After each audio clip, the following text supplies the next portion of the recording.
Hi everyone.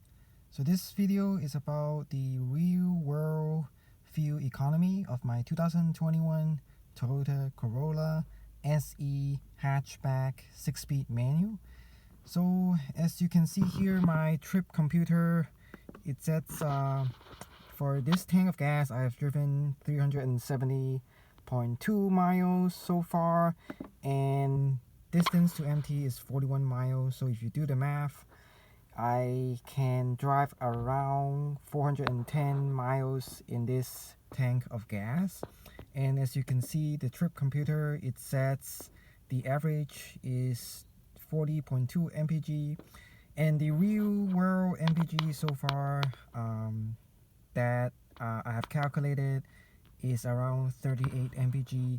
So it's not too far off from the 40.2 mpg that it sets in the trip computer, because every time I pump around between 10 and 11 gallon of gas, so maybe around 10.5 gallon, and I can drive around 400 miles per tank. So if you do the math, 400 miles divided by 10.5 gallon, so the mpg is around 38.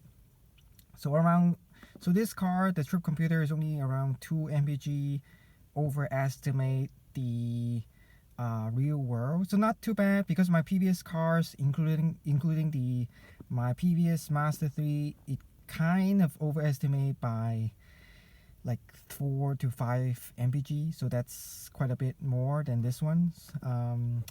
And of course, I have to say, mostly I drive highway, so that's why I got a relatively high mpg. I think the car is EPA rated at 37 highway, so it's not too far off, especially if you compare to the 38 mpg I have for real world usage. So only 1 mpg off, and I drive about 90% highway and maybe around 10% city.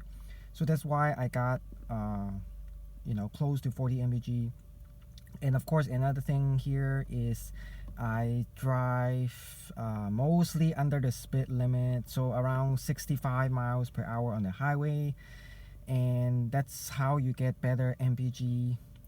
Of course, the mpg is mainly depends on your driving habit rather than the EPA rating. The EPA rating is just a reference. If you drive like crazy, I'm pretty sure you probably you could get somewhere in the low 20s or even high 10s, like maybe 18, 19 mpg if you drive like crazy, if you drive like 90 miles per hour and you just keep braking and accelerating in city. But if you drive like slowly and gently, I'm sure you can get close to 40 or maybe even higher if you use some of the hyper miling techniques. But of course, do it at your own risk. But I'm sure this car you can get over 40 if you drive even slower. But anyway, this is the real world mpg of my car. Again, it's around 38, but mostly highway. And the trip computer is kind of accurate, I would say. It's one of the most accurate trip computer I ever have. And then compared to the Mazda 3, that car is rated at well, first of all, this car is rated at, I believe, around 27 city and 37 highway, combined 31. And the Mazda 3, the 2019, is rated at, I think, around 25 city, 35 highway, and 29 combined. So that car is around 2 mpg less than this car according to the EPA rating. But for the real world, I would say it's about the same as this car, surprisingly. Even I was a little bit surprised, because that car has a 2.5 engine and has 30 more horsepower than this one. This is a 2.0 with almost actually 20 horsepower less. So I would expect this one would be better, as suggested by the EPA rating. But in real world, it's around the same, maybe only 1 mpg off. So I was a little bit surprised. But I think the reason behind that is because both cars weight about the same. Both are around slightly more than 3,000 pounds. Because this car has the rear independent suspension. That one has the torsion beam, so maybe that's why that car weighs about the same as this one, even though this one has a smaller engine. And this is a slightly smaller car than that one, actually, like a slightly shorter. But again, I think the weight on the official website is not accurate, because the Toyota website saying this car, the manual it weighs exactly the same as the CVT, which I don't think so. It's exactly the same, like I think 3,060 pounds, no difference. So I don't believe that. So, but I don't know the actual weight, but it should be close to that. But anyway, and one more thing about the Mazda 3, besides weighing the same, is that that car has the cylinder deactivate function. So it has 4-cylinder, but I think in some situation it can deactivate 2 of the cylinders. So sometimes it can only use 2 cylinders. Maybe that's why it improves its fuel economy.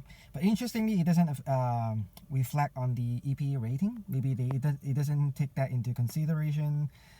And that car I got, again, close to 38 or 37 mpg, mostly highway. So very similar between the two cars. I don't get any or much improvement. But one more disclaimer is that I switched the wheels and tires to 15 inches on both cars. So the Mazda 3 originally has 18 inches, and this Corolla originally has 16, I believe. So I downsized both of them to the same wheels and tires setup.